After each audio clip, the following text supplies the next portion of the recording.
시작하겠습니다. 어디 2 사용하는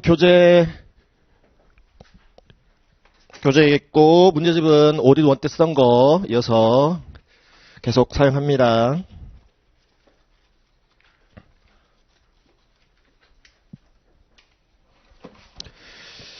자,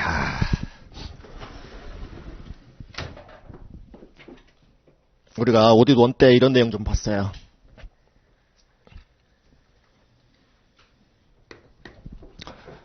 자, 먼저 어디터빌리티를 따져야 된다.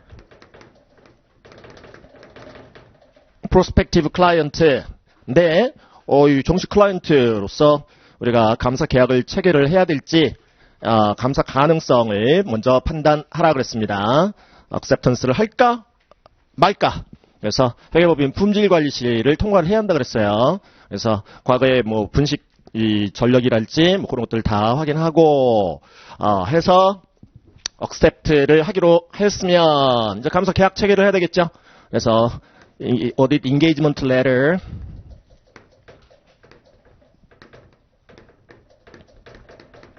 감사 계약서 감사 계약 체결한다 그랬어요. 그다음에 이제 audit planning 들어가죠. 감사 계획 감사 전략 수립하는 거예요. 이때 플래닝을 할 때 우리 오딧 리스크 수준을 정해야 된다. 있을 수밖에 없는 감사 위험. 오딧 리스크. 오딧 리스크는 왜 있을 수밖에 없어요? inherent risk. 우리가 내부 통제 시스템을 고려하지 않은 상태에서 해당 클라이언트사의 재무제표에 중요한 왜곡 표시가 있을 위험. 해서 업종이랄지, 그러니까 업종의 성격상, 그 다음에 현재 그 업황, 인더스트리의 상황이랄지, 또 전반적인 경제 상황이랄지, 또 경영진들의 진실성이랄지, 뭐 그런 것들 때문에 이 재무제표의 중요 왜곡 표시가 있을 위험을 평가하라. 그 다음에 이 inherent risk 때문에 있을 수 있는, 지금 발생할 수 있는 material misstatement를 회사의 내부 통제 시스템이, internal control 시스템이, 구체적으로는 Internal Control Over Financial Reporting 내부 회계 관리 시스템이 얼마나 잘 미리 프리벤트 중요 표시가 안 생기게끔 예방하고 그 다음에 또 생긴다면 적발을 해내서 디텍트를 해서 그걸 갖다가 correct를 할 수 있겠느냐. 그래서 내부 통제 시스템을 우리가 이제 고려를 하지요. consideration. 그래서 control risk를 우리가 평가를 했어요. control risk. 컨트롤 리스크라는 것은 내부 통제가 중요 왜곡 표시를 미리 프리벤트 혹은 디텍트 앤드 커렉트를 못할 위험, 못 해낼 위험. 그래서 내부 통제 시스템을 그냥 통과해버리는 것이죠. material misstatement가 발생해버리는 거예요. 그럴 위험, 그게 컨트롤 리스크였고요. 이 컨트롤 리스크를 평가하는 4단계가 있었습니다. 먼저 understanding을 하라고 했어요. ICFR에 대한 이 클라이언트사의 내부 통제 시스템에 대한 이해라는 것은 디자인, 보고, 설계해놨느냐, 내부 통제 시스템을 회사 내부적으로 설계 및 구축해놨느냐 이거죠. 디자인과 임플리먼테이션을 먼저 본다. 그러니까 형식, 폼을 먼저 한번 확인해본다. 있냐 없냐. 그래서 어세싱을 한다고 그랬죠. 예비적인 이 평가 수준, preliminary level of control risk. 그래서 형식만 딱 봤을 때 이거 컨트롤 리스크가 맥스이겠는걸, 높겠는걸, 내부 통제 시스템 설계 자체가 허접한 걸, 그래서 잘 못 골라낼 것 같은 걸, 이렇게 예비적인 평가 수준이 나오든가, 아니면 컨트롤 리스크가 밀로우 맥스 낮다. 내부 통제 시스템 형식을 잘 갖춰놨어요. 잘 갖추고 잘 구축해놨대. 그러면 이제 돈 시간 들여서 우리가 테스트 들어가는 거죠. 테스트 오브 컨트롤 들어간다. 테스팅, 테스트 오브 컨트롤. 내부 통제 시스템을 테스팅을 해보는 것이죠. 테스트를 해보는 거예요. 시스템 보는 거였죠. 시스템 금액 보는 게 아니라 정말로 그 형식 잘 갖춰놨는데 형식만큼 실질도, 서브스텐스도 정말 좋냐, 즉 운영 효과성, operating effectiveness, 저 ICFR이 제대로 효과적으로 운영되고 있는지 실질을 확인한다. 그러면 이제 최종적인 평가 결과가 나오겠죠. 최종적인 이제 evaluating, understanding, assessing, testing, evaluating 최종 평가 결과 나옵니다. 그래서 형식과 실질이 안 좋으면 그냥 예비적인 평가 수준 맥스로 놓고 그 다음에 돈 시간 안 들여요. 비상장사 같으면은 테스트 오브 컨트롤 통과 최종 평가 결과를 그냥 맥스로 놔버리는 것이죠. 높다. 컨트롤 리스크 높다. 잘 못 잡아낸다. 중요 요표 표시를. 근데 형식이 좋아서 테스트 오브 컨트롤 했는데 결과 안 좋을 수도 있고 실질이 안 좋을 수도 있고 그래서 도로 예비적인 평가 수준은 빌로우 맥스였지만 최종 평가 수준은 맥스로 올려버려야 되는 경우도 있을 수 있고 정말로 형식만큼 실질도 좋아서 최종 이벨리에이션의 결과도 빌로우 맥스로 놓을 수도 있는 거고요. 이렇게 해서 우리가 중요 외국 표시가 지금 제 문제표에 있을 위험, Risk of Material Misstatement, 이른바 RMM이라는 것을 평가를 하더라. 이 둘은 IR과 CR은 우리가 평가만 할 뿐이지 우리가 컨트롤까지는 할 수 없다. 그냥 있는 그대로 평가만 할 뿐이다. 그래서 RMM 수준이 높다, 혹은 낮다. 이렇게 이제 평가 결과가 나왔다면 그거에 맞춰서 우리가 컨트롤할 수 있는 게 있더라 이거죠. 디텍션 리스크의 수준은 우리가 컨트롤할 수가 있더라. 디텍션 리스크는 이제 파이낸셜 스테이트먼트하고 관련해서 재무제표와 관련해서 우리 감사인들이 거기에 중요 요인 표시가 있는데도 불구하고 적발해내지 못할 위험, 그게 이제 디텍션 리스크였고요. 디텍션 리스크의 지금 결정 요인이 우리가 전수조사 못하죠. 감사의 효율적인 측면 때문에 전수조사 못해. 이거 전수조사 대기업 같은 경우는 1년 365일 다 해도 못하는 그런 큰 규모의 기업들도 있을 수 있고 그래서 우리가 표본 조사라죠. 표본 감사 샘플링을 하더라. 그래서 샘플링을 하기 때문에 그 해당 뽑힌 샘플, 추출된 샘플이 퍼퓰레이션 모집단을 대표하지 못할 위험이 생겨버려요. 그게 이제 샘플링 리스크였고요. 그 밖에 감사인의 어떤 잘못된 판단 또 잘못된 감사 절차의 적용으로 인한 리스크, 그게 이제 넌 샘플링 리스크였었어요.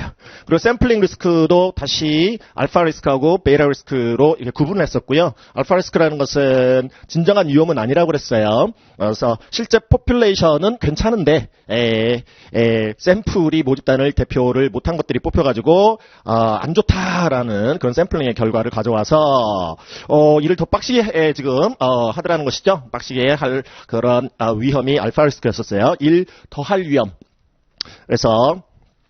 그래서 어디 디피션스에 이제 문제가 지금 생길 위험 뭐 그런 거 있죠. 근데 이제 그속은 2를 더하면 되기 때문에 최소한 어디 페일리어는 가져오질 않아요.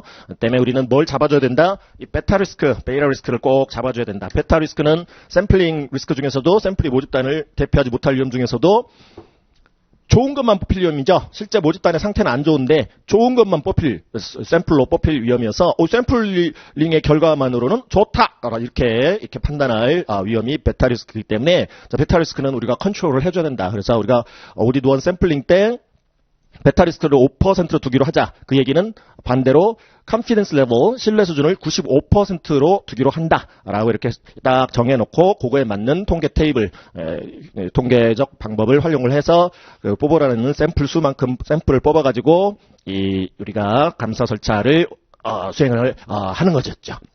그래서 이 디텍션 리스크의 수준을 우리가 컨트롤할 수가 있는데 RMM이 높게 나왔으면 이 오디 리스크의 수준을 유지를 하려면 이 디텍션 리스크를 낮춰야 된다. 디텍션 리스크를 낮춘다라는 얘기는 샘플링 리스크도 낮춰야 되고 넌 샘플링 리스크도 낮춰야 된다. 샘플링 리스크를 낮추는 방법은 샘플을 더 뽑아보면 된다. 그 다음에 그러면 이제 샘플이 모집단을 대표할 확률이 더 높아지겠죠.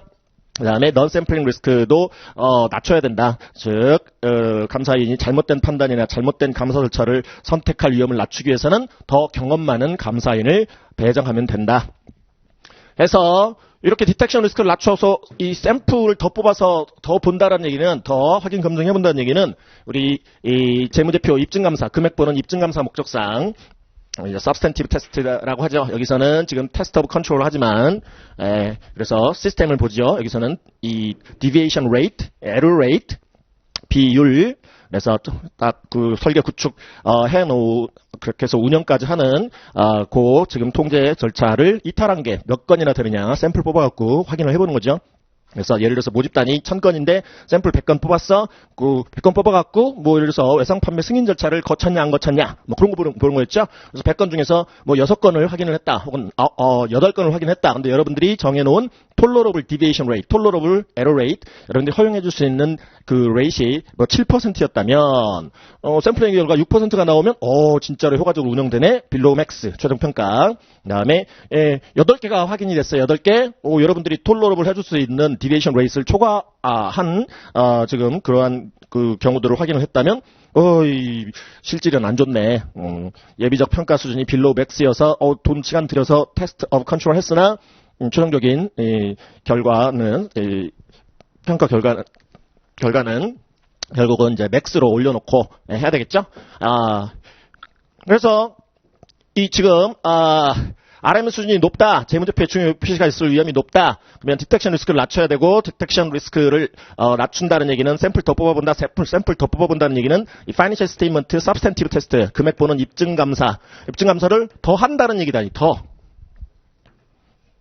일 더 많이 한다는 얘기인 거죠? 일을 더 많이, 금액 보는 절차를 더 많이 한다는 얘기다. 이거래 RMM 수준이 낮게 평가됐어. 디텍션 리스크의 수준을 좀 높여도 목표 감사 위험 수준은 유지할 수 있다. 디텍션 리스크를 올려도 된다는 얘기는 샘플을 덜 뽑아봐도 되고 약간 경험이 적은 감사인을 배정을 해도 된다는 그런 의미다. 그리고 샘플을 덜 뽑아봐도 된다는 얘기는 서브스탠티브 테스트를 축소한다는 의미다. 서브스탠티브 테스트를 입증감사를 요거에 의존해서 이거 기본적으로 IR도 낮고 뭐 CR도 낮아서 기본적으로 재무제표 요율 표시가 있을 위험이 낮기 때문에 그거에 의존해서 RMM이 낮다. 중요 표시가 있을 지금 위험이 낮기 때문에 그거를 신뢰를 해서 RMM 요거의 릴라이언스를 좀 해서 내부 통계 시스템의 릴라이언스 좀 해서 서브 테스트를 축소를 해도 목표 감사 위험 수준은 유지를 할 수가 있더라. 이 둘을 우리가 필드 나가서 하는 업무라 해서 필드워크이다 불렀고요. 필드워크. 우리가 오디트 1 때 저기서부터 여기까지 맛보고 끝났어요. 재무제표 서브스탠티브 테스트까지 맛보고 끝났어. 그리고 우리가 감사가 다 끝나면, 입증 감사가 끝나면, 최종적인 파이널 리뷰 한다고 그랬죠? 오버롤 파이널 리뷰, 최종 검토.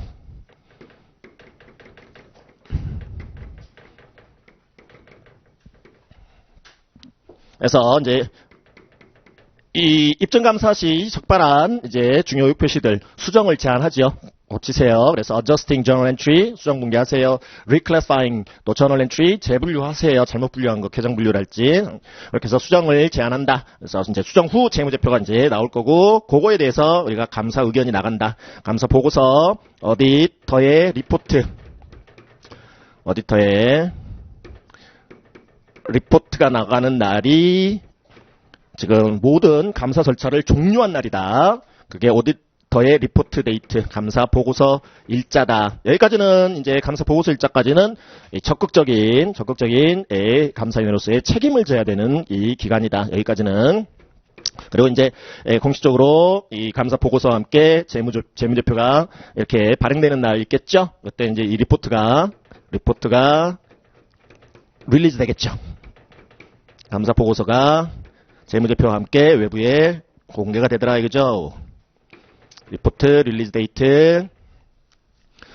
그래서 우리가 오디트 2에 들어와서는 본격적으로 각 계정이나 계정 과목이나 또 거래 유형에 맞춰가지고 각각의 내부 통제 시스템 보는 거, 컨트롤 리스크 평가하는 거, 그 다음에 이 서브스탠티브 테스트 하는 거, 그거를 보게 돼요. 그리고 우리가 애널리티컬 프로시저 같은 것도 우리 했었었죠. 애널리티컬 프로시저. 분석적 절차. 그래서 플래닝 단계에서 반드시 이 비율 분석 같은 거를 통한 분석적 검토 절차를 꼭 수행을 해야 한다. 그래서 우리가 외상 매출금 회전율이랄지 재고자산 회전율이랄지 이런 거 계산을 해보고 전기 거 비율하고 단기 거 하고 이렇게 비교를 해보게 되는데 이때는 감사 계획 단계니까 지금 온기 재무제표가 지금 일단 모르겠는데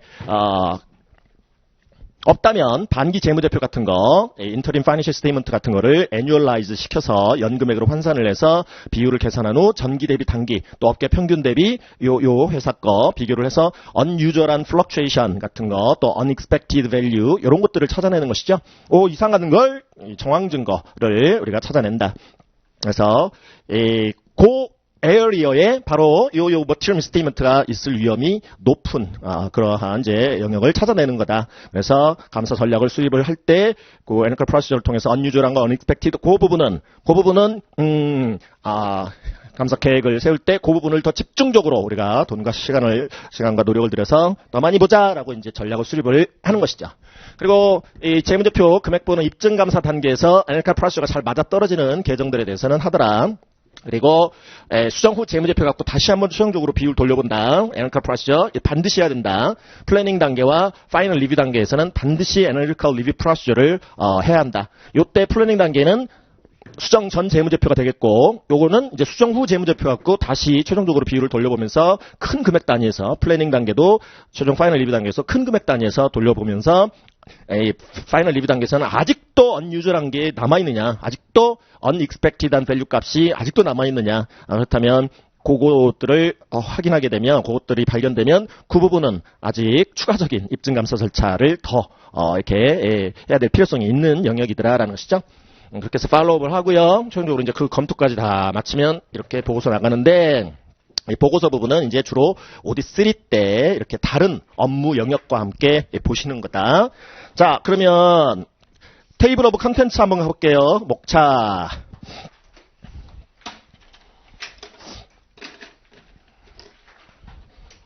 먼저 세일즈 사이클 볼 거예요. 세일즈 사이클.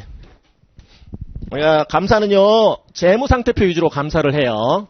BS 위주로, 밸런스 시트 위주로.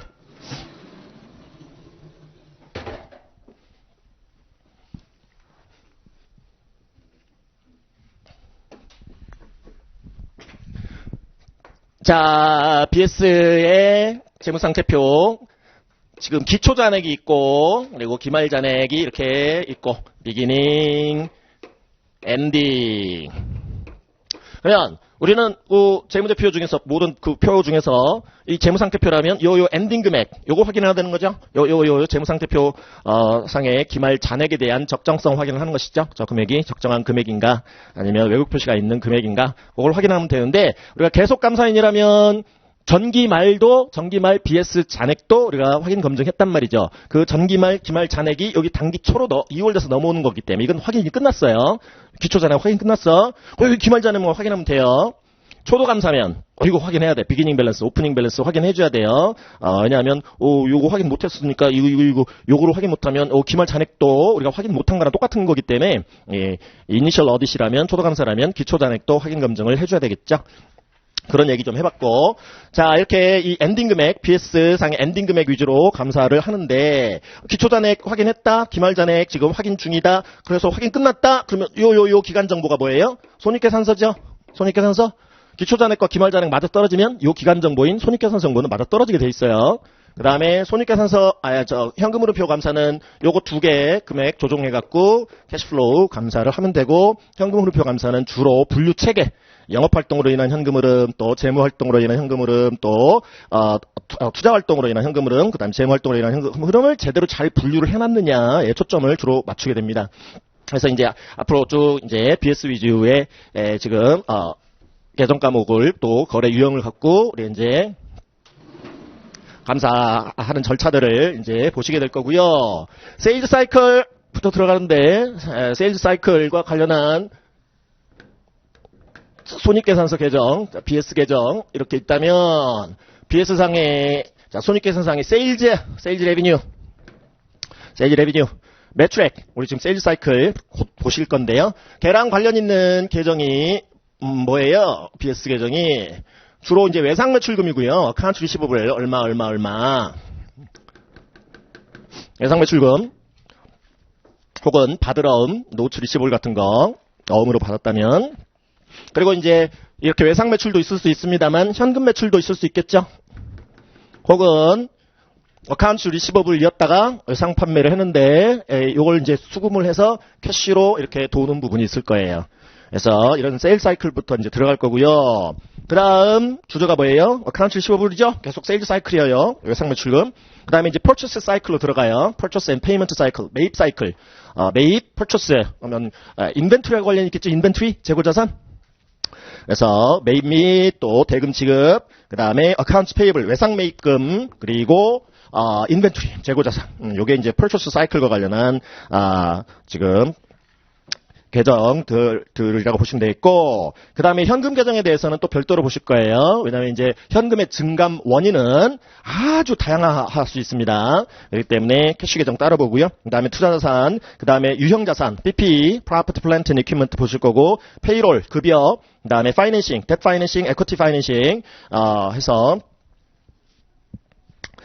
타인 자본 조달하고 자기 자본 조달하는 부분, 즉 부채 섹션 이자 줘야 되는 debt, 그 다음에 증자 같은 equity, financing 보실 거고요. 또 감사인이 문서화 시켜야 될 거, documentation 얘기 볼 거고요. 그 다음에 accounting estimation, 회계 추정, 회계 추정에 대한 감사, fair value measurement, 공정가치의 측정과 관련한 감사, 그 다음에 derivative instruments, 파생상품 감사, 파생상품 얘기해 볼 겁니다. hedging activities, 위험 회피 거래와 같은 기타 investment securities, 이 기타 유가증권에 대한 투자 자산. 그다음에 inquiry of a client's lawyer concerning LCA, litigation, 소송권, 클레임, 배상 청구권. 즉, 뭐 제품에 하자가 있어서 이 거래처나 소비자들로부터 이 배상 청구가 들어올 수 있다. 그 다음에 assessment, 각종 과징금, 또 세금 문제, 그 건에 대해서, 이 LCA 건에 대해서 로여한테, 이 클라이언트사의 담당, 지금 변호사한테 변호사 조회서 보내는 거. 변호사 조회서. 소송권은, contingency, contingent liabilities하고 관련이 있어요. LCA 건은, 이 LCA 건은 litigation, 그 다음에 claims and assessments는, 우발 사건하고 관련있습니다. 우발 사건. 그래서 우발 부채. 그래서 contingent loss, 우발 손실과 contingent liabilities, 우발 채무로, 우발 부채로 이렇게 처리 및 공시하는 것과 관련이 있어서 이렇게 변호사 조회서라는 것을 보내서 경영자의 주장을 확인을 해봐야 돼요. 소송권, 특허권 침해 소송 같은 거, patent infringement 같은 거, 그런 이제 큰 소송권 같으면 한 방에 회사 망가버릴 수 있습니다. 그래서 그거가 이제 정보 이용자들한테 정확하게 전달될 수 있게끔 우리가 기말 재무상태표일 현재 부채에는 확정 채무와 우발 채무, 확정 채무와 우발 채무로 구분해 볼 수 있어요. 확정 채무는 그 금액이 확정이 된 금액을 부채가액으로 이렇게 표시해 놓은 거고, 이 소송권 아직 이 확정 판결이 안 났어. 확정 판결이 안 난 상태에서 지금 얼마나 나중에 이 패소를 했을 때 물어줘야 되는, 배상을 해줘야 되는 그 채무, 아직 확정이 안 된 우발 채무라 이렇게 구분을 해볼 수가 있는 것이죠. 그래서 그 contingent liabilities에 대해서 재무제표 본문 및 또 주석 공시를 제대로 했느냐 안 했느냐와 관련한 변호사 조회, 그다음에 subsequent event, 후속 사건이라고 얘기를 하는데요. 후속 사건.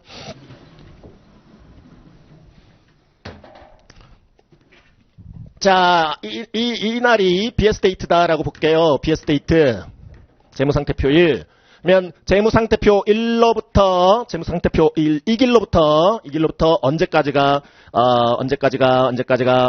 subsequent event period냐면, 이 재무제표가 공시될 때까지. 그 기간이 subsequent event period예요. 재무상태표 1, 이 길로부터 그 해당 재무제표가 외부에 공시되는 날까지의 기간, 이게 subsequent event예요. 예를 들어서 아까 소송건 말씀드렸는데 재무상태표일 현재 소송이 걸려 있어요. 지금 진행 중이야. 소송, 특허권 침해 소송 예를 들어서 진행 중이에요. 아직 확정 판결이 안 났습니다. 그런데 재무제표가 지금 확정 판결이 안 난 상태에서 재무상태표에 contingent liabilities로 우발 채무로 뭐 예를 들어서 패소를 하게 된다면 패소 가능성이 지금 짙어. 그래서 여러분들 회계 쪽에서 공부를 하셨거나 할 텐데, probably 경영자가 이제 기존에 뭐 변호사한테 또 자문도 받고 뭐를 해가지고 지금 probable한 상태라고 이렇게 판단을 하고 그렇게 반영을 해놨어. 그래서 contingent liability를 예를 들어 2억 뭐 이렇게 잡아놨어요. 그리고 주석 공시도 하고 했어요. 근데 이 재무제표 발행 이전에 확정 판결 날 수도 있잖아요. 확정 판결이 났는데 3억이래요. 최종 확정 판결액이 손해배상 해줘야 될 게 3억이래. 그러면 정보 이용자 입장에서는 이때 원래 여기다 계상해놨던 2억이 더 유용한 정보입니까? 확정 판결액인 3억이 더 유용한 정보입니까? 3억이 더 유용한 정보죠? 그러한 이제 이 subsequent 이벤트가 발생하면 다시 수정해줘야 돼요. 수정해갖고 3억으로 바꿔서 재무제표 공시가 일어나야 됩니다. 공시가 이루어져야 돼요. 그런 이벤트를 subsequent 이벤트라고 얘기를 합니다. 그래서 그런 것도 볼 거고요. 그 다음에 auditor's consideration of the internal audit function. 해당 클라이언트사의 internal audit function, internal audit department가 있다면, 내부 감사 부서가 있다면 우리 내부 감사인들, internal auditor들이 중요한 이 ICFR과 관련한 internal control system과 관련한 중요한 이 역할과 기능을 하는 자들이 바로 내부 감사인들이고요. 내부 감사인들이 잘 알겠죠, 아주. 회사의 상황이랄지 또 이 내부 통지 시스템이랄지 잘 안단 말이에요. 그래서 내부 감사인들로부터 업무 협조를 받을 수 있습니다. 업무 협조를 요청할 수 있어요. 다음에 using the work of specialist, 전문가의 활용이라고 부르고요. 우리가 맞는 건 아니기 때문에 우리는 회계 쪽 전문가죠. 그렇기 때문에 전문가가 필요할 수 있어요. 예를 들어서 펜션, 퇴직연금, 계리사, 회계법인 내 계리사가 있으면, 액추어리가 있으면 대동하고 가는 거고 감사팀에 합류시켜서 없어? 그럼 외부에서라도 초청을 해야 되는 겁니다. 그 다음에 예를 들어서 보석 가공 회사야. 우리가 보석 뭐 알아요? 알 수가 없죠. 그래서 보석 감정사를 대동하고 가는 것이죠. 보석 감정사 불러갖고 그게 이제 전문가의 활용이에요. 그 다음에 매니지먼트 레프레젠테이션, 경영자 확인서라는 거고요. 경영자 확인서. 칠판 보시면 이 감사 보고서 일자까지는 즉 감사 종료일, 현장 철수일이기도 한데 이때까지는 적극적인 감사 절차를 수행해야 한다라고 말씀을 드렸고요. 그 중에 하나가 우리 변호사 조회서 같은 거 또 이렇게 보내고 하는데 변호사 조회에서 일자가 어느 날짜로 받아야 되냐면 이 날짜로 받아야 돼요. 이 날짜가 충분하고 그 감사 의견을 표명할 수 있을 만큼의 이 재무제표에 대한 어디더 피년을 익스프레션 할 수 있을 만큼의 sufficient하고도 appropriate한 충분하고도 적합한 어디더 에비던스 감사 증거를 수집 완료하였다고 판단한 날이거든요. 수집 완료한 날 그 증거 중에 하나가 뭐예요? 변호사 조회서거든요. 그래서 이 lawyer inquiry letter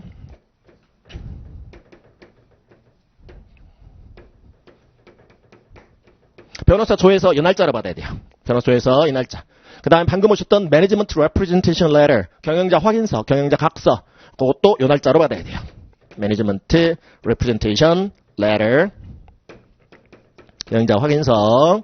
경영자 확인서라는 것은 우리가 쭉 이렇게 감사를 수행하면서 경영진들로부터 CEO, CFO 등등으로부터 컨트롤러, 트레저러 등으로부터 여러 가지 오럴 리프레젠테이션을 받게 됩니다. 여러 가지 이 구두로 진술을 받게 되죠. 해서 지금 감사인 당신한테 얘기 안 한 소송권 없고 LCA 건 없고 또 모든 감사에 필요한 자료 기록들 다 제공했으며 또 부회부채 장부 외부채 재무상태표에 계상하지 아니한 unrecorded liabilities는 없으며 이런 등등의 쭉 구두 진술을 받다가 막판에 서면으로 받는 거예요. 서면으로 그러한 내용을 담은 경영자 확인서를 받게 됩니다. 그래서 기억하시는 분들 기억하시겠습니다만 우리 오디트 1 할 때 요 감사 계약서 내용을 봤는데요. 감사 계약서 상에도 나중에 감사 다 끝나면 경영자 확인서 꼭 주셔야 돼요. 못 박아놨었어요. 그래서 꼭 받아야 돼요. 이것도 중요한 감사 증거 중에 하나입니다. Management Representation Letter. 그것도 볼 거고요.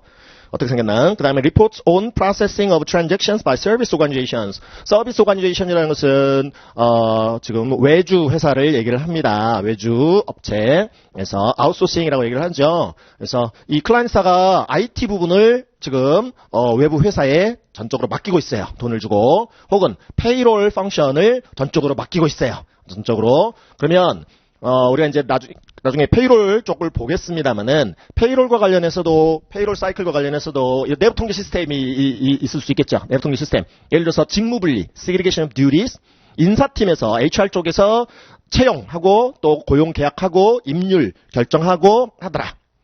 그 다음에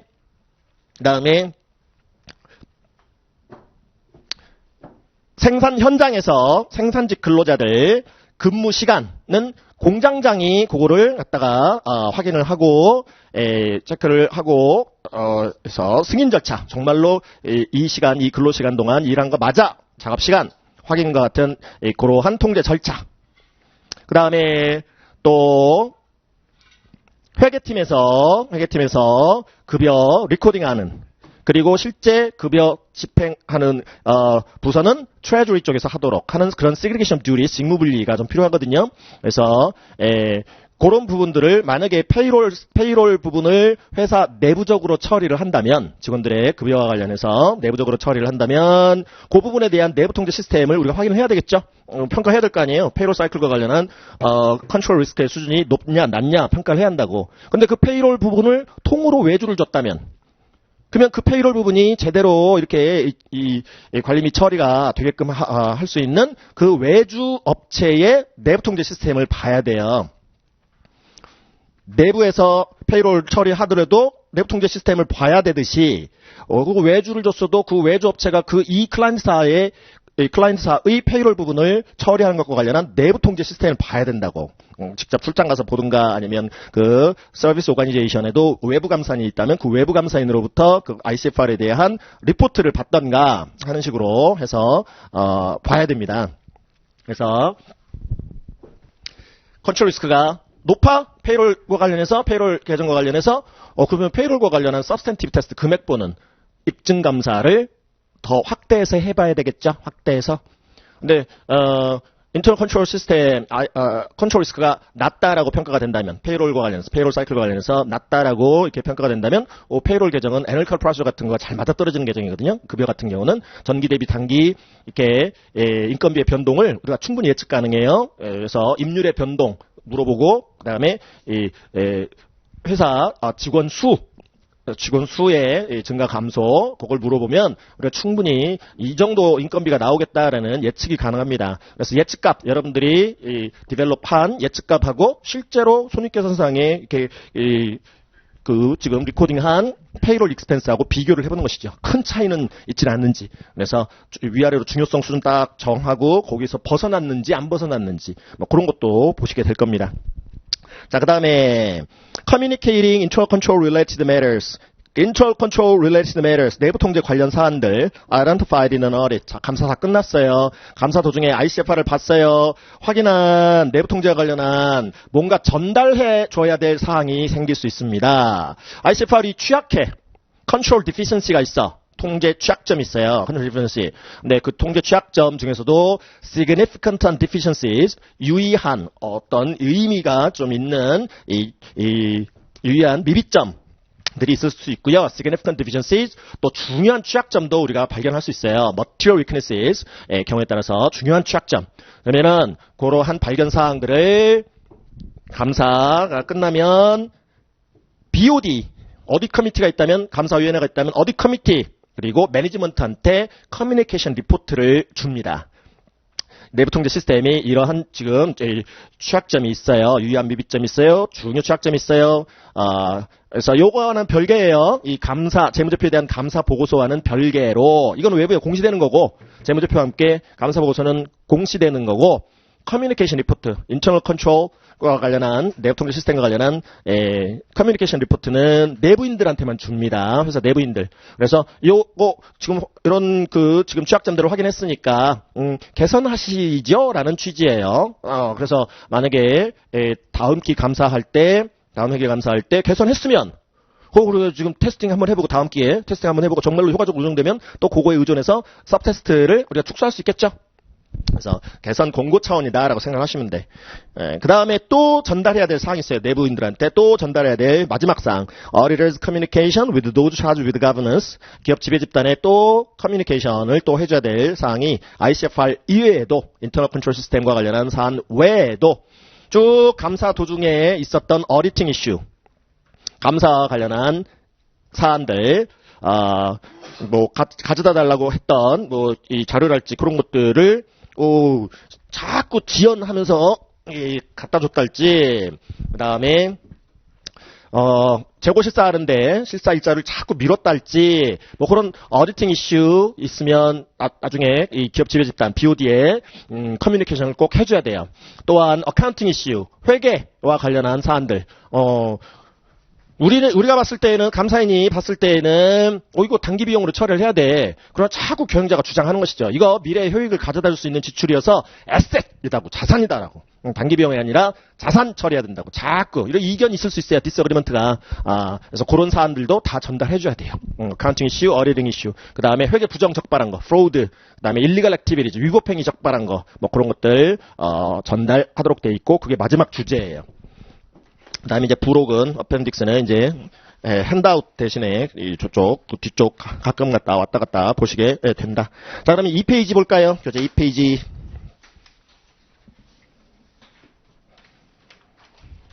먼저 세일즈 사이클이죠. 인트로덕션. 요거 보는 거, 요거. 세일즈 사이클과 관련한 계정. 3개예요, 3개. 세일즈 레비뉴, 캐시, 그 다음에 어카운트 리시버블. 이 세일즈 사이클에서 우리가 이제 주로 봐야 될 거는, 우리 재무제표에는 여러 경영자의 주장들이 담겨 있다고 그랬죠. 재무제표에는 경영자의 주장들이 담겨져 있어. 그 주장에 대해서는 우리가 이제 오디트 1 때 잘 보셨는데 또 다시 오디트 2에서 이제 각 사이클별로 반복해서 또 나올 겁니다.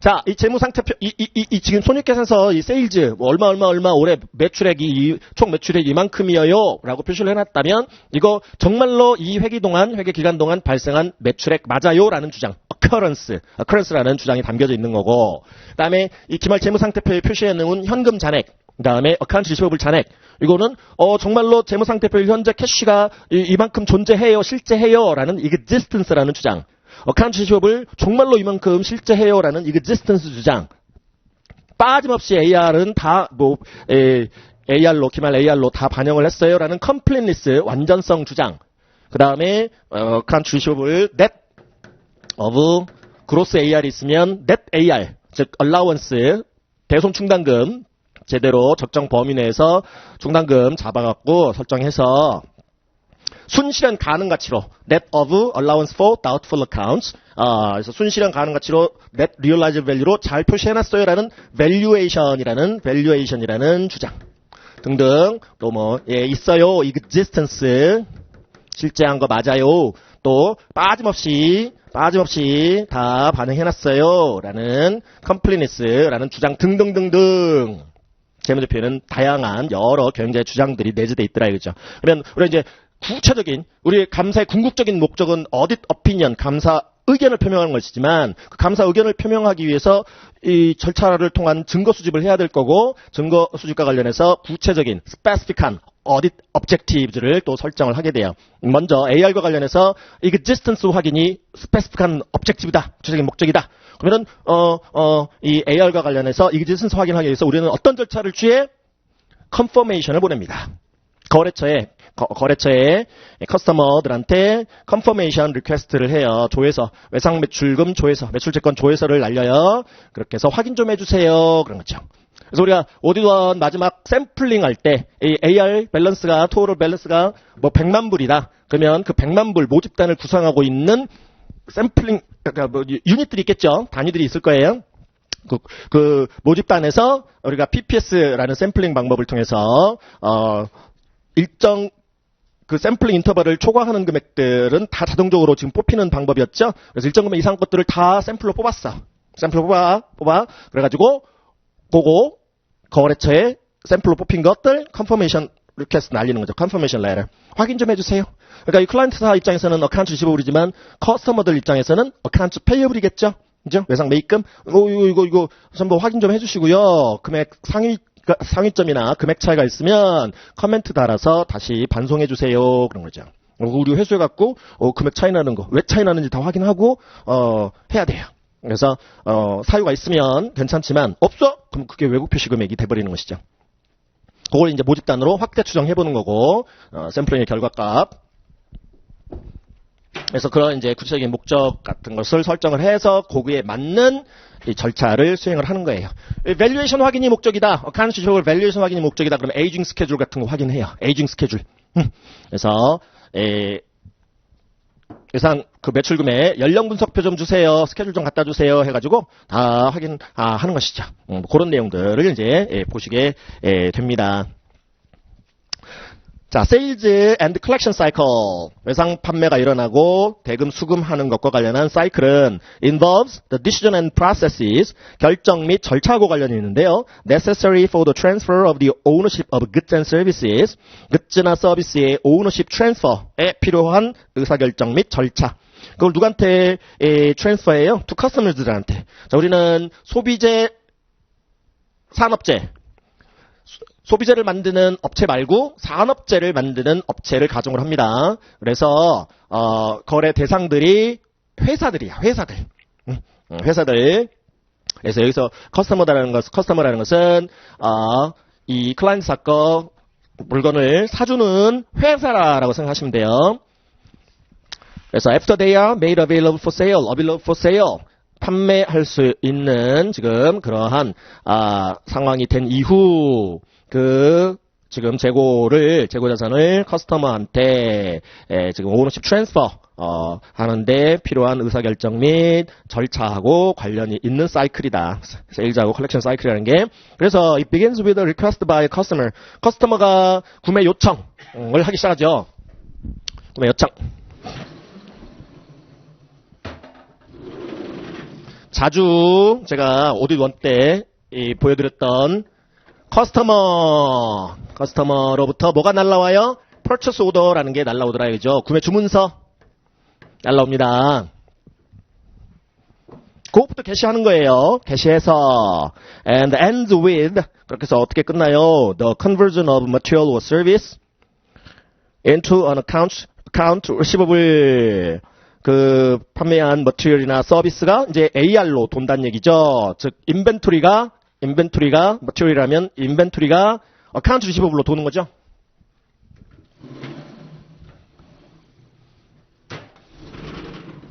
우리 퍼처스 사이클하고 관련 있는 인벤토리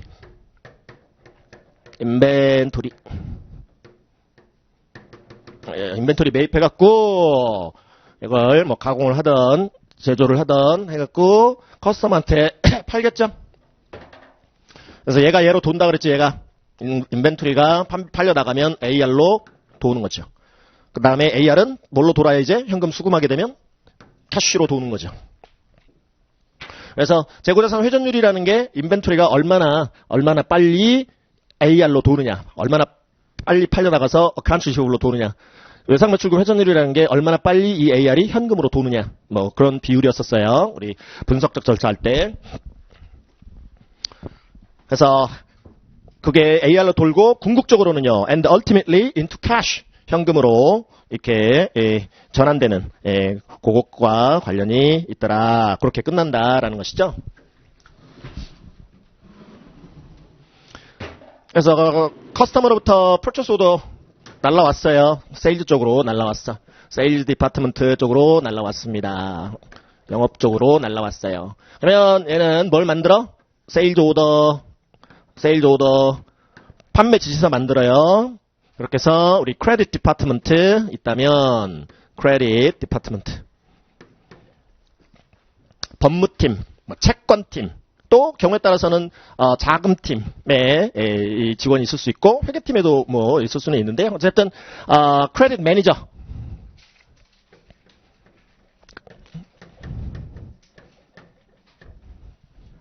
채권 관리하는 거예요. 매출 채권 관리하는 거예요. 그래서 판매에 앞서서 이 판매 지시서에 대한 이 외상 판매 승인 절차 라는 내부 통제 절차, credit approval, 외상 판매 승인 절차. 이 세일즈 사이클과 관련한 내부 통제 절차 중에 하나가 credit approval. 그래서 approved가 크레딧 매니저의 외상 판매에 승인이 난 판매 지시서 내용에 대해서만 그 다음 절차가 이루어질 수 있게끔. 그래서 이 크레딧 어프로벌은 경영자의 지금 그 어서션, 재무제표에 담겨있는 주장 중에 뭐하고 관련 있죠? 크레딧 관리한다라는 거. 거래처들 신용 관리한다라는 거. 크레딧 레이팅, 신용등급 관리 같은 거 하고 하는 거. 그런 밸류에이션 어서션하고 관련 있다고 그랬죠? 밸류에이션.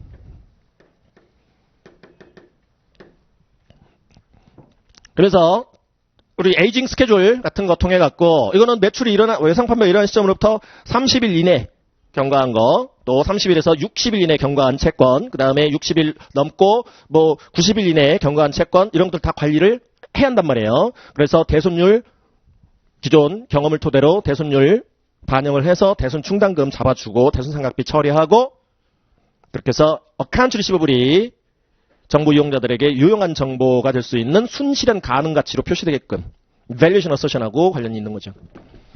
경영자는 잘하고 있다, 잘했다, 잘 평가하고 대손 충당금 적정한 범위 내에 잡았다라고 주장하고 있는 거죠. 재무제표를 통해서. 자, 이런 통제 절차. 자, 그 다음에 이렇게 어프로벌이 났으면 쇼핑 쪽에서 창고에서 반출해서 선적 들어가죠. 선적 배에 실든, 화물차에 실든, 비행기에 실든 쉽먼트가 일어납니다. 그러면 그 쇼핑과 관련, 쉽먼트와 관련해서 만들어지는 문서, 이게 쇼핑 다큐먼트죠. 선정 문서. 그것과 관련해서 내부 통제, 또 절차. 각 문서들은 시퀀스 넘버를 좀 부여해라. 그래서 빠짐없이 일처리가 되게끔 하자. 그러한 통제 절차. pre-numbered 쇼핑 다큐먼트 같은 거 써라 이거죠. 그래서 이런 것들이 이제 각 부서의 그 이러한 이제 문서들이 각 다른 이제 타 부서로 커뮤니케이션 되는 거죠. 커뮤니케이션, 해당 인포메이션이 커뮤니케이션이 일어날 겁니다. 그래서 이거 어프로브드 세일즈 오더가 왔어요. 쇼핑 쪽에. 그거 보고 물건 이제 출고해도 되겠구나. 그래서 내보냅니다. 그러면 이 또 각 문서들이 어디로 또 도착해요? 어카운팅 쪽에 도착한다고 그랬죠. 회계부서, 리코딩 펑션인 회계부서로 다 한 칸씩 옵니다. 그러면 이쪽에서는 이제 거래 조건, 또 어디 노래를 안 듣고 오신 분들이 있어서 거래 조건이라는 거, 우리 FOB, Free on Board라고 얘기를 하는데, Free 자유로워져요. on 어디 위에다 올려놓으면 보드, 뭔가 보드 위에 올려놓으면 자유로워져. 그게 FOB, 이게 무역 용어인데 FOB 쉬핑 포인트다. 쉬핑하는 시점에 딱 그 보드에 올려놓는 시점에 화물차든 뭐든 올려놓는 시점에부터 자유로워. 그 올려놓는 시점에 상대방 거 재고야. 즉 이 클라이언트사 입장에서는 물건이 팔려 나간 거죠. 팔려 나갔어. 세일즈가 일어난 거예요. 그게 FOB 쉬핑 포인트 선적지 인도 조건이라고 얘기를 하고, FOB 리시빙 포인트 데스티네이션이라고도 하고, 데스티네이션 목적지 인도 조건. 커스터머의 창고에 입고가 되는 그 순간, 목적지에 인도가 되는 그 순간에 상대방 거 재고가 되는 거죠. 그 순간에 이 클라이언트사는 매출이 일어난 거고. 그러면 그 상대방한테 인도되기 전까지는 이 클라이언트사의 재고 자산으로 반영이 돼 있어야 되죠. 아직은 그때까지는 클라이언트사의 재고야. 그래서 쉬핑 포인트다, 또 리시빙 포인트, 데스티네이션 조건이다. 그래서 거래 조건이 있겠죠. 서로 간의 계약서상의 거래 조건에 따라서 여기서 매출 처리합니다. 세일즈 저널, 매출장. 그래서 세일즈 저널 통해 갖고 해당 거래처의 subsidiary ledger, 보조 원장, 보조장부로 가고, 그게 총계정 원장, 제너럴 레저까지 흘러가겠죠. 그 다음에 세일즈 인보이스 만들어낸다 그래서 세일즈 인보이스 장부 표시는 동상 평행사 변형으로 하는데 표시를 그 다음에 세일즈 인보이스라는 문서를 발행을 해서 보내야 되겠죠. 커스터머한테 돈 주세요 하고 보내야 돼요. 대금 주세요 보내는 거예요. 세일즈 인보이스. 그 다음에 이제 돈은 어디서 받아요? 트레저리, 자금 쪽에서 받아요. 트레저리, 자금팀, 커스터디 펑션인 자금팀에서 받는 거죠. 자, 그 다음에 회계팀에서는 이 세일즈 인보이스를 날리기 앞서서 어떤 또 통제 절차, 각 부서로부터 온 문서들을 전부 비교 대사하는, 매칭 시켜보는 또 통제 절차. 이렇게 해서 결국은 이제 매출 처리하면서 어카운트 리시버블 100, 세일즈 레비뉴 100 이런 처리가 일어나는 것이죠. 그래서 이 AR 세일즈와 관련해서 요게 지금 요 계정들의 중요한 의혹 표시가 안 생기게끔 이런 통계 절차들 보는 테스트 오브 컨트롤 할 수가 있는 거고요. 테스트 오브 컨트롤. 내부 통제 절차를 테스트해보는 거죠. 그리고 이 금액 맞는지 입증 감사, 서브스텐티브 테스트 하는 거고. 그래서 AR 모집단에서 샘플 뽑아 AR 모집단 100만 부를 구성하고 있는 문서 건수가 총 1000건이야. 그래서 우리 통계를 활용을 해서 샘플 100개 뽑으래. 100개 뽑았어요. 그 뽑은 100개 갖고 이거 테스트 오브 컨트롤도 해보고요. 쭉 쫓아가 보는 것이죠. 이거 크레딧 매니저의 지금 외상 판매 이전에 이 지금 크레딧 매니저가 외상 판매, 거래처별 외상 판매 한도 확인하고, 그리고 나서 외상 판매 승인 절차를 거쳤냐, 안 거쳤냐, 이렇게 확인하는 것이죠.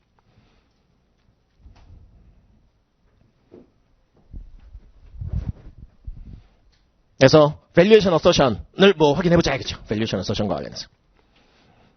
valuation assertion과 관련한 통계 절차도 확인하고, 그 다음에 또, 동일한 valuation assertion과 관련해서 에이징 스케줄 같은 거 확인해서 allowance 금액도 확인하고, 금액 확인도 하고 하는 것이죠.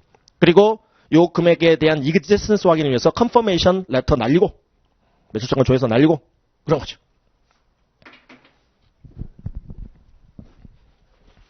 자, 맨 뒤에 appendix 113페이지.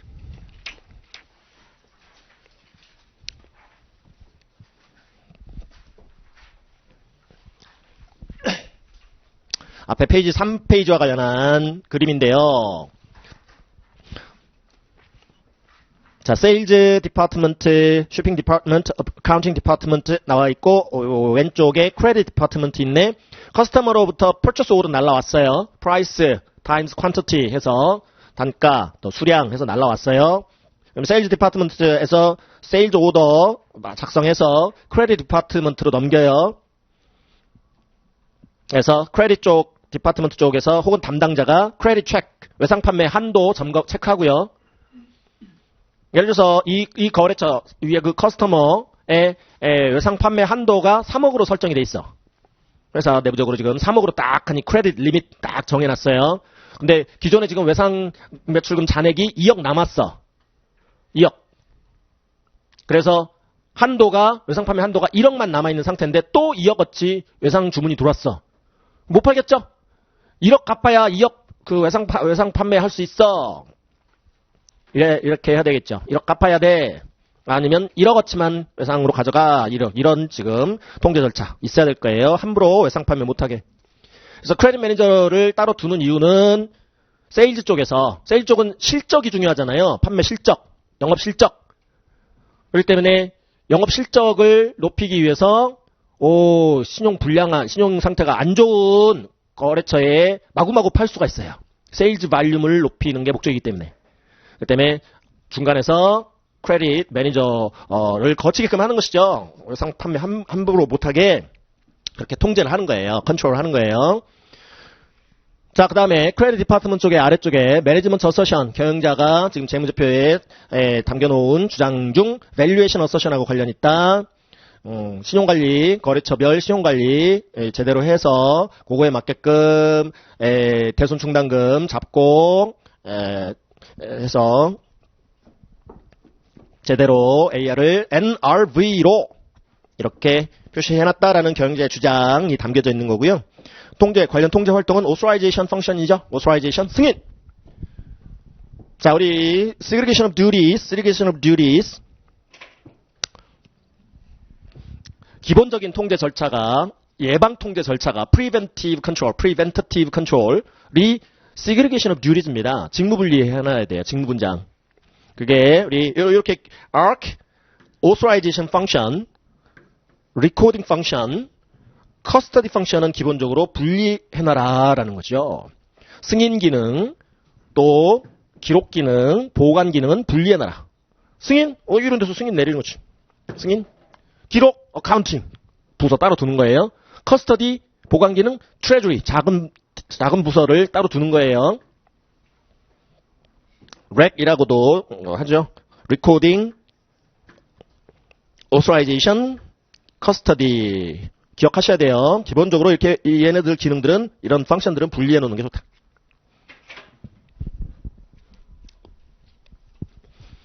그래서 여기 오소라이제이션 펑션이고요. 세일즈 쪽, 자, 드디어 어프로벌 승인 났어요. 상품의 승인. 그래서 이런 문서들이 쇼핑 쪽으로 날라가. 한 카피씩 날라갔어요.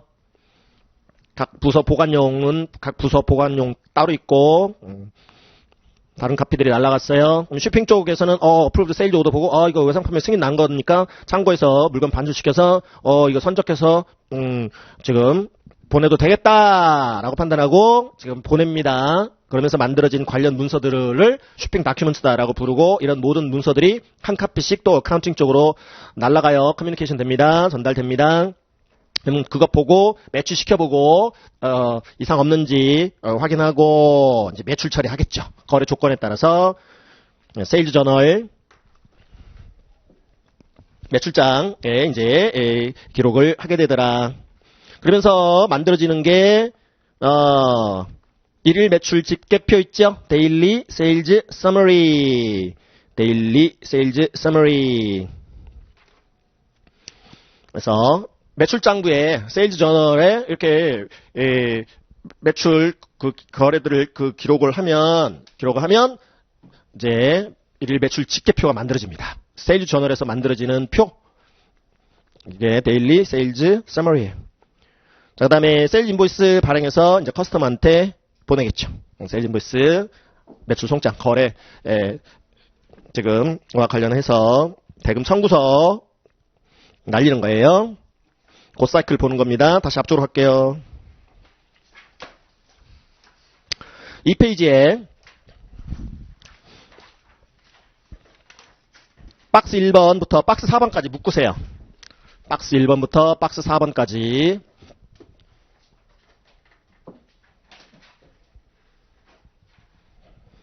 그래서 processing purchase orders 거래처에서 날라왔어요. purchase order 구매 주문서 customer order라고도 얘기하고요. customer order, purchase order 같은 거예요. 그 다음에 credit approval 절차 거쳐라 credit department에서. 그 다음에 shipping goods 물건 실어 보내라. billing 대금 청구하라. accounting 회계 기록 처리하라. 회계 처리하라. collection of receivables 예상 매출금 수금하라.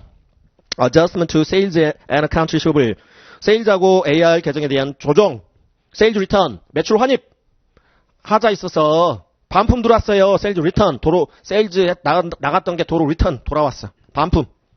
거래처가 다시, 야, 이거 못 쓰겠다. 다시 돌려보낸 거예요. 세일즈 디스카운트, 할인해줬어요. 할인 깎아줬어요. 세일즈 디스카운트. 그래서 회계 처음 하신 분들도 회계 원리 쪽에서 이런 거 봤죠? 2, 10, net, 30. 30일 결제 조건인데, 외상 판매 일어나서 30일 이내까지 대금 결제하는 조건으로 거래를 했는데 10일 이내에 대금 결제하면 2% 할인해 줄게. 원래는 100 받아야 되는데 98만 받을게. 이게 세일즈 디스카운트죠. 그 다음에 AR 라이트오프 시켜버리는 것이죠. 제각. 그리고 회수 불능 확정. 이 외상 매출금 못 받는 거 확정. 재무상태표에서 AR 드러내는 거죠. AR을 쇽 드러내는 거예요. 라이트오프 시켜버리는 거예요. 오프 시키는 거죠. 그래서 1번부터 4번까지 묶으시고 5번, 6번 묶으시고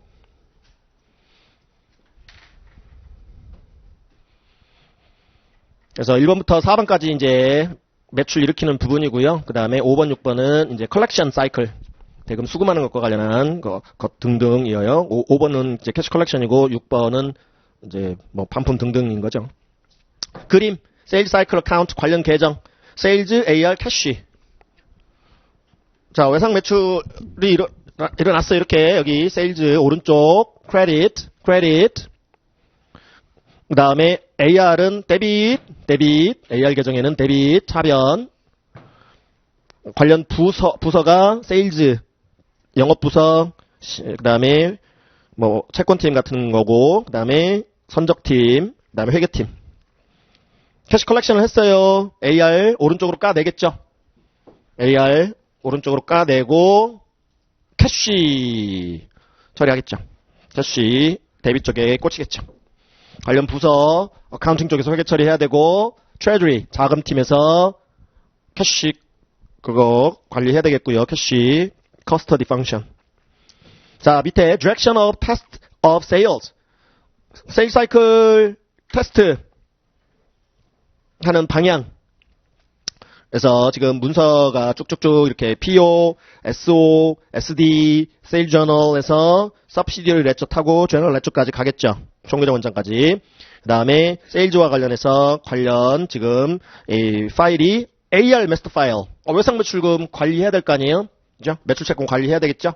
master 파일이라는 것은 중심이 되는 파일이다라고 보시면 돼요. 최종적으로 중심이 되는 파일. 자, 그 다음에 completeness, existence 이런 얘기가 나와있죠.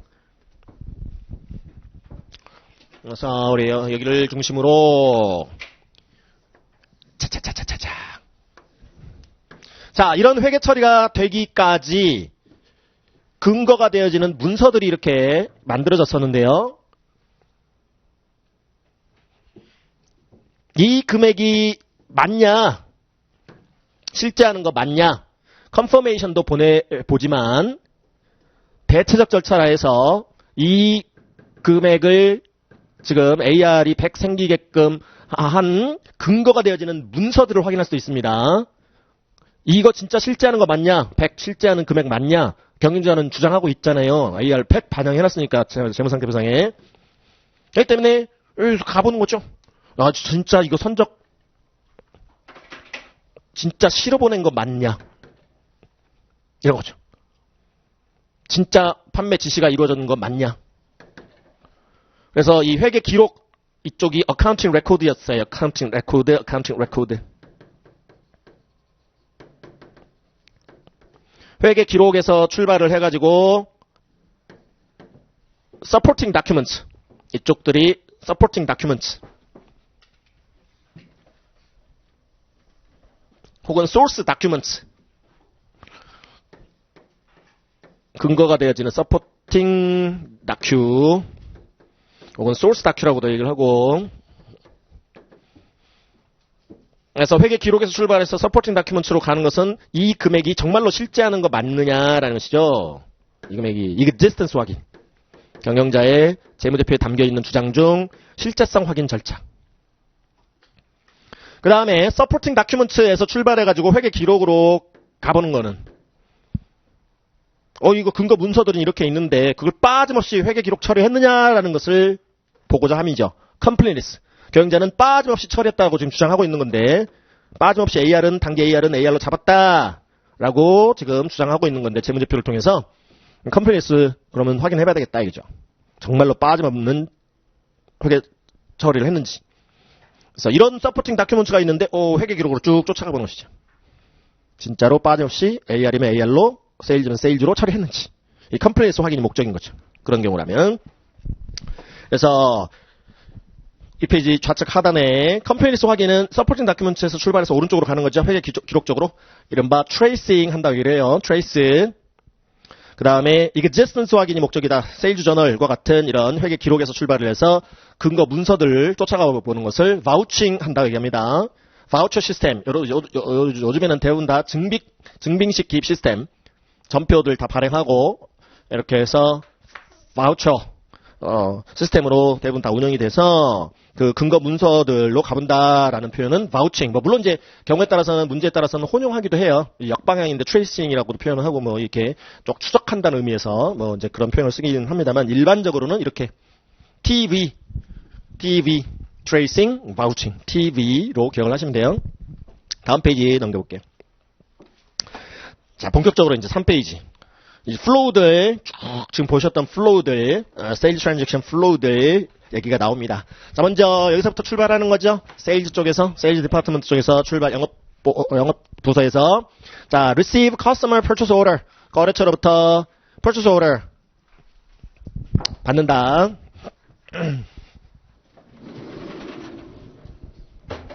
자, 클라이언트가 이렇게 있어요.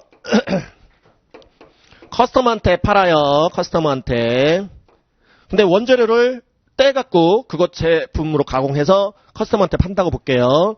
그러면 원재료를 누구한테 사와요? 클라이언트는 벤더, 판매업자인 벤더로부터 사온다라고 얘기를 합니다. 벤더로부터 원재료 띄어다가 로우 매티리얼 띄어다가 그거 가공해서 제품을 반제품 예를 들어서 얘한테는 또 이 부품이 되는 예를 들어서 커스터머한테 클라이언트가 파는 거예요. 그래서 퍼처스를 해와서 커스터머한테 세일하는 거죠.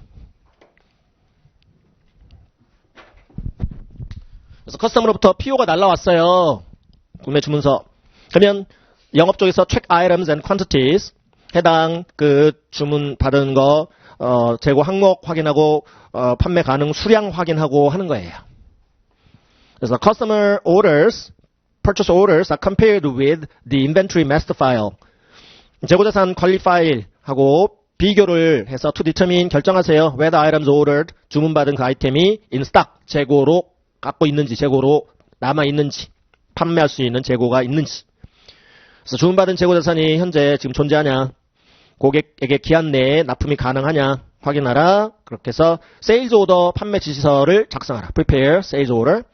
세일즈 오더를 어디다 보내라? 크레딧 디파트먼트의 크레딧 매니저한테 보내라. 신용조사 부서한테 보내서 must be approved. 반드시 승인 절차를, 외상 판매 승인 절차를 받아라. 그래서 credit is approved by credit manager by comparison to authorized credit limits. 자, 이미 내부적으로 지금 이 법무팀이든 채권팀이든 신용 등급 거래처별로 다 부여하고 외상 판매 한도 정해놓고 다 그런단 말이에요. 그런 통제 절차. 그래서 외상 판매 한도랑 비교를 해보는 것이죠.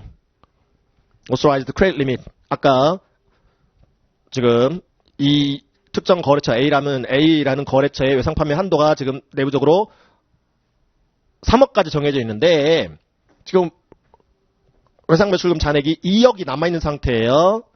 그러면 한도까지는 아직 외상 판매 한도가 1억만 남아있는 상태예요. 1억까지만 외상 판매 승인을 해주는 거죠. 자, weak practices in credit approval. 자, 이런 외상 판매 승인 절차라는 통제 절차가 취약하게 되면 통상 result in excessive bad debts. 과다한 bad debt, 악성 채권의 결과를 가져오죠.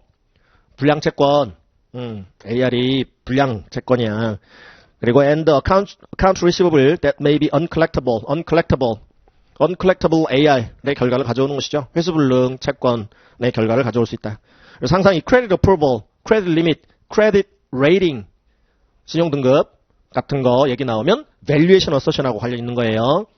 경영자는 어떻게 주장하고 있는 거예요? 이거 우리 외상판매 관리, 신용관리, 거래처별 그거 관리 잘해서 적정한 범위 내에서 우리 지금 대수충납금 설정하고 그렇게 해서 net realizable value로 잘 지금 재무제표에 반영해놨어 라는 주장인 거죠. 자, 그 다음에 customer orders are compared with approved customer list. 이렇게 주문이 들어오면요, PO가 들어오면 이미 승인 절차를 거쳐서 우리 거래처 목록 딱 거래처 이 시스템상에 입력 다 해놨단 말이에요. 그래서 시스템상에 입력된 거래처 하고만 거래를 하게끔. 그리고 새 거래처라면 또 신용평가 다 해봐야 되겠고요. 우리 거래처로 등록을 할지 말지 결정하는 그런 절차가 있어야 되겠죠.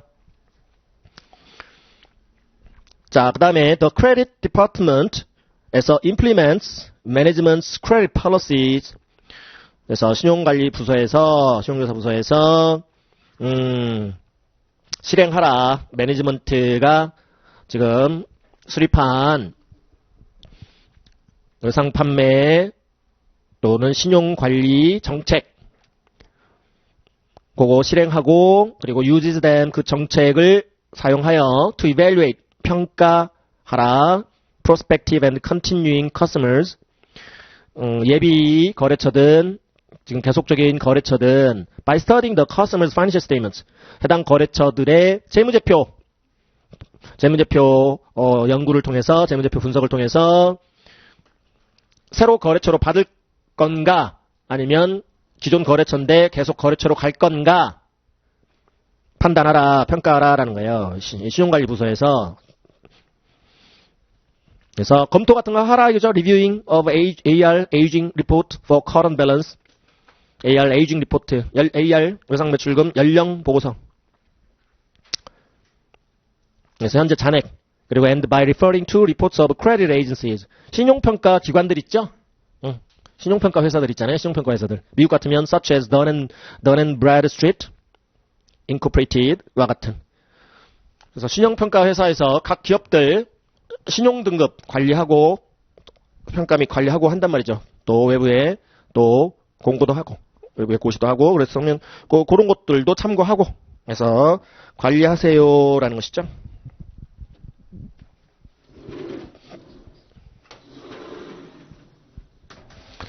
그래서 회사 내부적으로 에이징 스케줄 관리하라. 에이징.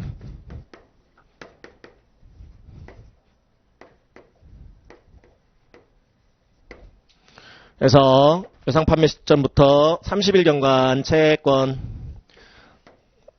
30일 초과, 뭐, 60일 경과한 거, 60일 넘어가는 거, 뭐 등등 회사 내부적으로 이렇게 기준을 딱 정해가지고 각종 팩터들 그리고 어썸션들을 이용을 해서 채권 관리하라는 거예요. 채권 관리. 그래서 뭐 예를 들어서 A 거래처, B 거래처, C 거래처, D 거래처 뭐 이렇게 있다. 근데 A 거래처 거는 오후 30일 이내짜리다. B 거래처는 AR 잔액이 3만 불인데 오후 30일 경과 60일 이내 거다. 또 C 거래처는 60일 넘어버렸다. 그 다음에 또 D 거래처는 30일 이내 거다. 이런 관리를 쭉 해줘야 되는 거지. 그래서 30일 이내 거는 100% 다 수금될 거야. 기존 경험을 통해서 봤을 때 30일 경과 60일 이내 거는 90% 수금될 거야. 그 밖에 것들은 80% 수금이 될 거야. 대손율 0%, 10%, 20%. 그럼 빵 얘는 3만에 10%, 3천, 2만에 20%, 4천, 합의 7천. 네, bad debt expense 대손 상각비와 allowance for doubtful accounts 대손 충당금 뭐 이런 식으로 회사 내부적으로 관리해줘야 되겠죠. 그리고 우리는 외부 감사인으로서 이 적정성, reasonableness 확인해야 돼요.